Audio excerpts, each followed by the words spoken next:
Hey guys, Spartan Robot Guy here. I want to talk to you a few minutes about what I consider to be the greatest RPG of all time, and that, if you can't tell from the title, is Fallout New Vegas. Now, my single favorite thing about this game is the sheer attention to detail. I would argue more so than any game ever, really. The sheer amount of detail that went into this game is absolutely mind blowing. Simple fact of the matter is, every time I play through this game, I catch a small detail I would not have caught on my previous playthrough. And it's downright impressive. I've been playing this game for, at this point, 15 years, and I'm still coming across small little things throughout the game that I just absolutely love. So, with this video, I just want to give you guys a few examples of some of the small details I came across on my latest playthrough. By the way, if you're a fan of 7th generation gaming and gaming in general, then you're in the right place because as often as I can, I like to crank out these quick little video essays just talking about whatever I feel like talking about. I love video games. I love sharing my nostalgic memories of video games with people. And if you like what I'm doing here, please consider following and subscribing. Thanks again, and on to the video.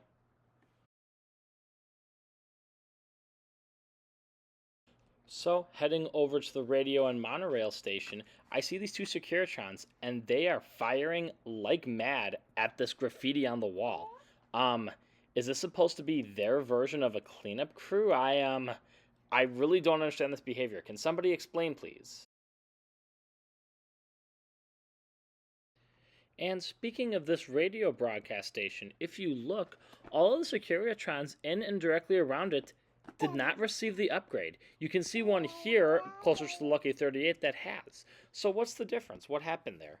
Maybe the radio broadcasts are interfering with the signal. Maybe Mr. House decided not to upgrade them despite the NCR. Or maybe this is an honest mistake on the developer's part. What do you guys think? I'm kind of curious. I don't know how, but I never stopped to read this church sign before in Camp Searchlight. Revelation 9:6. Whatever could that mean? Let's find out. So, just like John D. Rockefeller, I always keep my Bible right by my bed, so this should be relatively easy to find. Revelation is the last book in the Bible, after all, so all you gotta do is head straight to the back and work your way ever so slightly towards the front. So that was Revelation 9, chapter 6. Here we go. Chapter 9, verse 6. And in those days, people will seek death and will not find it. They will long to die, but death will flee from them.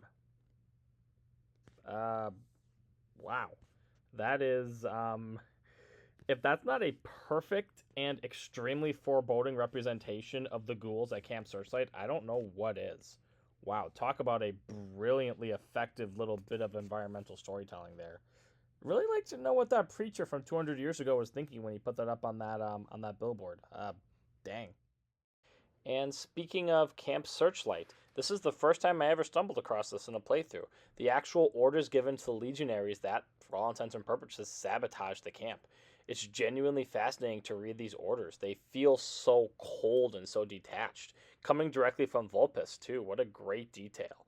Again, these legionaries probably had no idea what they were getting themselves into and that they were essentially being sent on a suicide mission.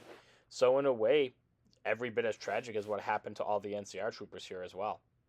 I guess it gave me some halfway decent loot, so there's something comparable to a silver lining there, but wow, what a tragic circumstance. Truly nobody won in this situation.